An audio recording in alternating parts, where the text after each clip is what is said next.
welcome back to another custom diecast review.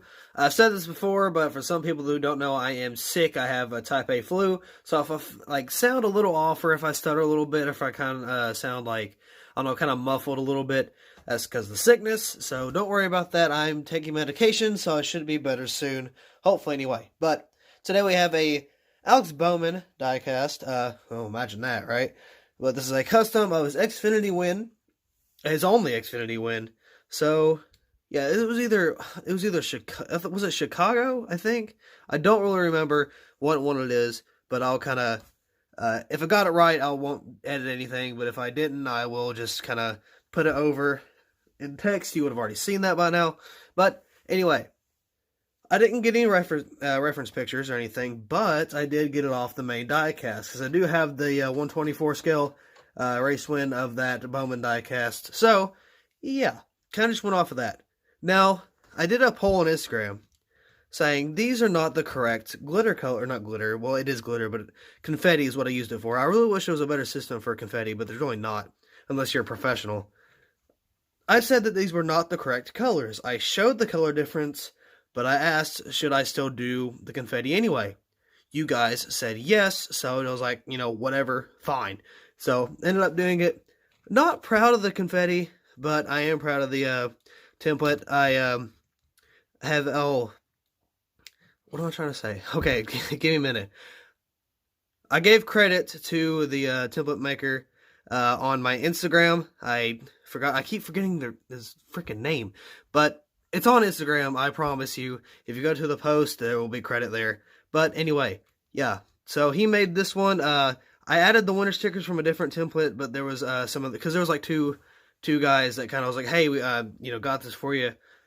One was more accurate than the other. Like the main scheme I used here, I had to change the back and the winner stickers, but that's about it. Now there is one thing I'm forgetting, two things I'm forgetting actually on this custom that I will point out here later on.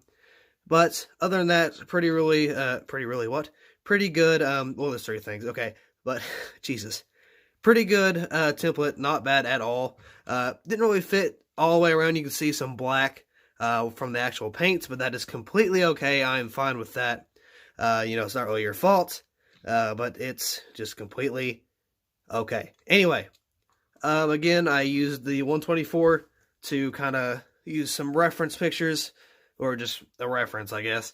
So we'll take a look at side by side, just kind of see the amount of confetti that's on this. Of course, you'll see the confetti difference in color. But anyway, it took me not too long to make this, but I had the 124 again, and I wanted the 164, so I'm like, you know what, I'll just make a custom. So that's what I did. So the three things I wanted to point out that one was I forgot, two didn't have on the template. So the one thing that was not on the template was in loving memory of Shane Vanoy. So right there on the post, you can see in loving memory. So that was not on the diecast or the templates, and I didn't know that until after I put them on. I could have possibly made something out of that. But another thing is the V post. I forgot to put the contingencies on there, so that's freaking fantastic. And these are too much contingencies. That was on the template, but I tried to switch those around, and I couldn't do that. It was pretty hard. It wouldn't line up pretty good. So we got more contingencies than usual, so we will show that here as well.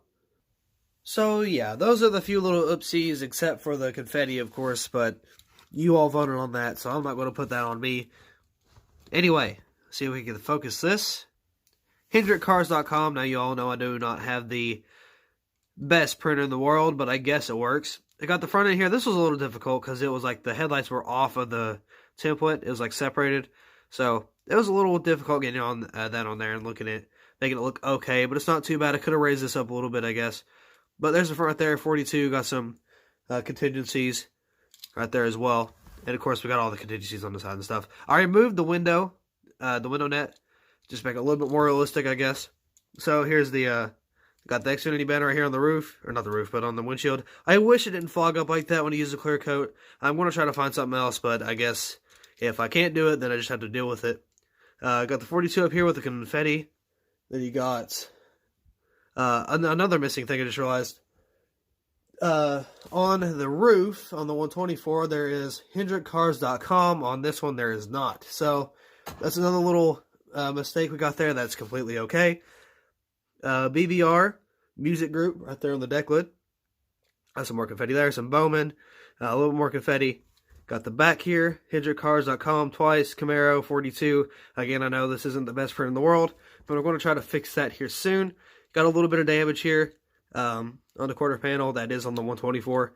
Vanoy Construction. I forgot what that says. We'll have to look on the 124 later. Got 4 winter stickers. I do not remember what those were from. Those weren't from Bowman. Excuse me. So, get the 42 over here. Got some little more confetti. Not really a lot. Then you got all these contingencies. So, a little bit of a, not really decal, but kind of just template messing up here. Just where I didn't really connect it well. But I'm going to try to get better with these templates. So, I mean, what I do for this process, it's really, really simple, actually.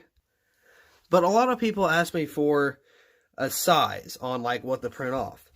I don't have a size.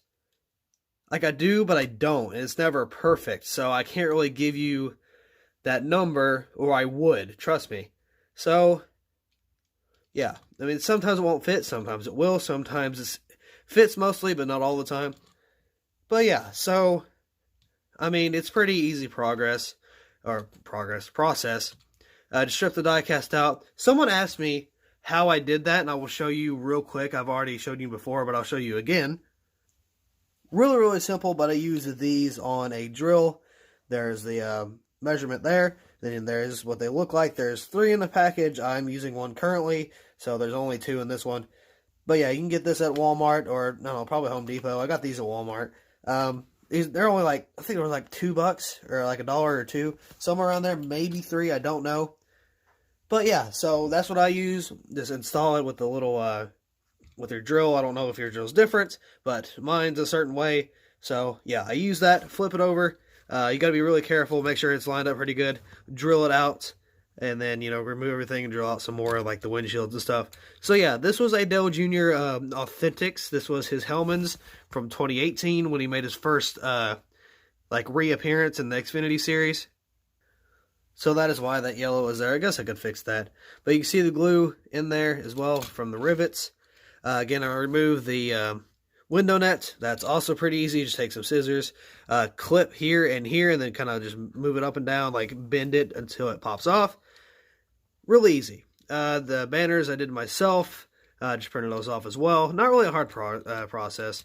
I paint the interior black because it was a Authentics, so they had the gray, and I normally like the black. I know it's not really realistic. I think the interior is gray, but I like the black a little bit better, especially with some diecast.